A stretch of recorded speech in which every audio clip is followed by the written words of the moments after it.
Café com prosa junguiana, travessias em pequenos goles. Na psicologia analítica, existe uma ideia que à primeira vista parece que é simples, mas que quando a gente vive, muda completamente a forma como a gente entende a nossa própria vida. Que é a seguinte ideia, de que não é só o passado que explica o que nos acontece, mas que existe um sentido apontando para frente, apontando para uma direção e o que a gente chama na psicologia analítica de perspectiva prospectiva. Eu já falei aqui em episódios anteriores sobre a visão teleológica, né? Vamos dizer assim, é um sinônimo. E durante todo o processo de adoecimento da Lady Spot, teve um momento que eu, olhando hoje para esse momento, eu vejo que ele ganhou um novo significado, né? Foi em janeiro, ela vinha de um estado gravíssimo, pós a primeira cirurgia dela. Ela teve um quadro de pancreatite muito severo. Eu achei até que eu fosse perdê-la. E então foram muitas internações, idas e vindas, intervenções, um quadro de instabilidade muito forte. E, sendo janeiro, a minha família tinha uma viagem de férias programada, né? Que envolvia tanto a minha família quanto a família do meu marido, né? Era a oportunidade dos meus filhos reverem os primos. E aí foi uma situação tão difícil porque eu fiquei literalmente entre a cruz e a espada, né? A todo momento me vinha, né, o questionamento: eu vou ou eu fico? Eu vou seguir a vida ou eu vou continuar sustentando o cuidado com a Lady? E depois de muita reflexão, tava lá na boca do gol, né? Vamos dizer assim, no período que a viagem ia começar. E eu decidi ficar. Eu decidi ficar com a Lady, internada. E aí foi muito difícil porque eu me vi numa casa vazia, sem barulho, sem movimento, sem família e sem a minha cachorra. Eu chamava ela de cachorra. E aí foi como se eu entrasse assim, tipo num vácuo psíquico. Foi uma sensação muito estranha. Era só eu e tudo aquilo que eu não conseguia controlar. Teve dias que eu ia na clínica mais de uma vez por dia. Eu conversava inúmeras vezes com as veterinárias. Eu avaliava as possibilidades. Mas e se ela receber alta? E se ela continuar internada? Enfim, eu tentava dar conta. E ela melhorou. E teve alta. E aí ela ficou com a minha mãe. E eu fui viajar. Eu tava, ao mesmo tempo, feliz por ir. E profundamente triste por não ficar. E ali, uma coisa ficou muito clara para mim, que é difícil, mas não existe escolha limpa quando o vínculo é real, né? Sabe aquela ideia de que toda escolha implica em uma renúncia? É sobre isso. E aí começa uma parte nessa história que começou a fazer sentido para mim só depois. Porque eu precisava ir viajar, mas eu não podia ir do jeito que eu queria. Tinha uma carona, tive duas caronas que não deram certo. Considerei de Uber, mas era inviável. E aí, depois de muita reflexão, eu fui de ônibus.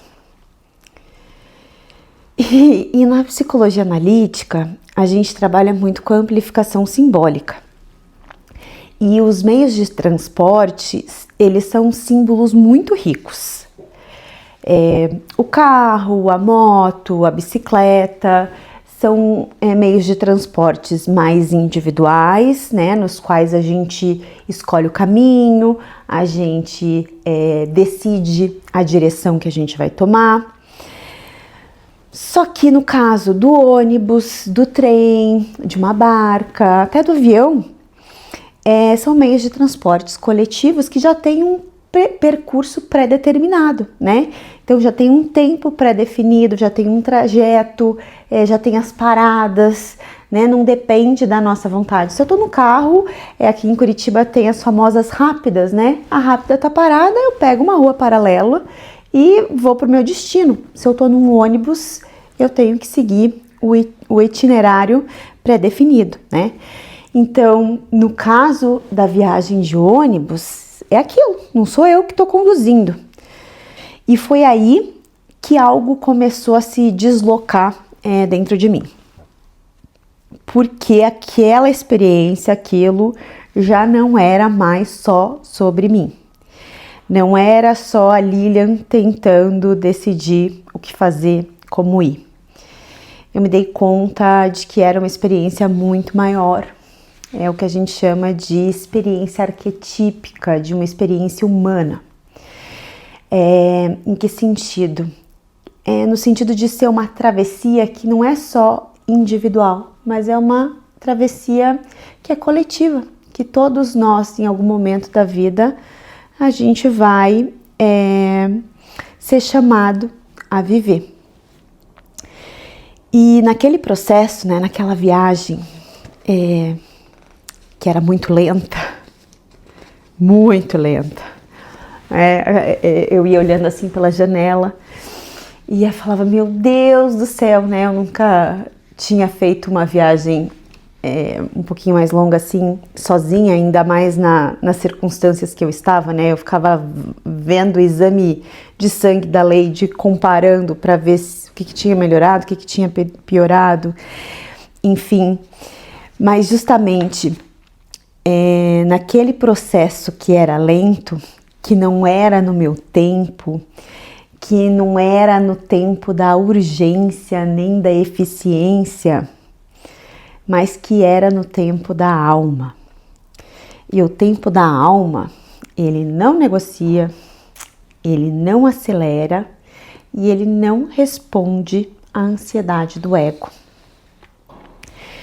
Na linguagem simbólica, não é o tempo de Cronos, né, que é o tempo do relógio que marca os segundos, os minutos, as horas. É o tempo chamado de Kairos, que é o tempo certo, que é o tempo significativo, né? Eu vou fazer um paralelo aqui do tempo de Kairos, não na perspectiva dessa narrativa da história em relação à Lady, mas vamos dizer assim, uma narrativa mais agradável. O tempo de Kairos é aquele tempo assim, sabe, quando a gente, sei lá, tá passando por uma experiência, tá conversando com alguém, tá com uma companhia muito agradável e a gente perde a noção da hora e passa-se um tempo e você olha no relógio e fala, meu Deus do céu, se passaram 10 horas e eu nem me dei conta. Esse é o tempo da alma, né? Mas Kairos, ele só vai ser positivo ou negativo dependendo da forma como a gente o vivencia. Nesse caso aqui, vamos dizer assim, que é a travessia desse tempo de uma forma mais desafiadora e dolorosa. E aí, olhando para trás, né, hoje, e ligando todos esses pontos, eu consigo ver que aquele momento, de uma certa forma, já estava apontando para uma direção. Não porque precisava acontecer, mas porque algo já estava sendo construído ali. Porque o que viria depois não poderia ser vivido no tempo do ego. Que é o quê? É o luto. O luto, ele não acontece quando a gente quer e ele não termina quando a gente decide. O luto, ele não se organiza pela nossa vontade.